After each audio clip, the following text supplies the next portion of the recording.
Doa berkat penutupnya amin, jari letik memukul gendang, mempelai berangkat ke atas pelamin, sama cantik, indah dipandang.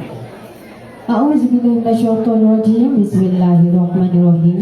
Yang dimuliakan pihak tuan rumah iaitu bersama dengan Puan Hazlina binti Muhammad dan seisi keluarga yang sama-sama kita raikan pada hari ini Raja Sehari yang membina Maligai Cinta di antara Nur Fatimah Sarah binti Amir Hamzah dan juga pasangan hatinya Muhammad Nur Fitri bin Boiran.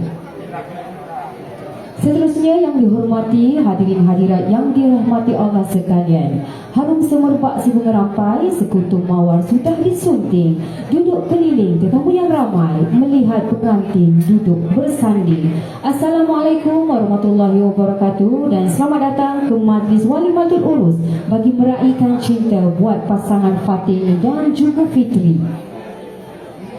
Seterusnya bagi memulakan atau cara majlis, alangkah indahnya, alangkah mulianya dapat kita bersama-sama mendahului dengan bacaan Ummul Kitab Al-Fatihah dan bersama-sama juga menadahkan tangan memohon doa untuk kesejahteraan pengantin dan juga keluarga. Tegak buluh pancang 10, mari dijuluk sarang penyengat, angkat tangan jari 10, doa di pohon agar selamat. Dengan ini, majlis dengan segala hormatnya ini menjemput Encik Kamarudin bin Samsuri untuk memimpin bacaan doa. Dipersilakan. Tuan-tuan dan juga puan-puan, tiba-tibalah saat yang cukup bermakna, saat yang penuh dengan rasa cinta dan kasih sayang, detik yang paling dalam maknanya dalam adat dan berwarisan. Siri berlipat daun selasih di bawah dara berbalai seri, restu di pohon menagih kasih agar maligai kekal berdiri. Burung berdiri terbang pagi hingga sebentar di ranting serah, kasih ibu tiada berganti, cintanya ayah sepanjang masa. Tuan-tuan dan puan, semoga dengan restu yang mengalir daripada ayah anda dan juga bonda, khususnya buat anak anda yang tercinta. Jadi dengan penuh kesyukuran kehadrat ilahi, sejambak bunga mawar, setempat bunga sirih, semekar senyuman seindah pandangan. Tersenyum puasan dan kesyukuran, rahmat di pohon mengiringi perjuangan. Terima kasih di atas kesudian menyerikan majlis penuh kesyukuran.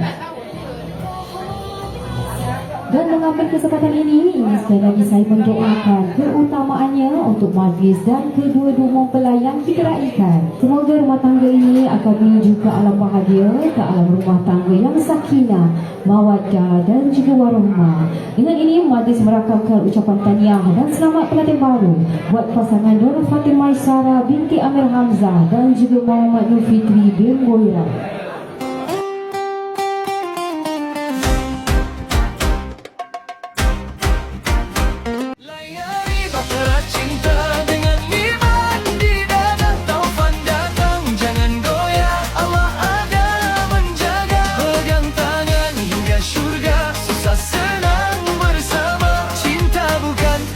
Kata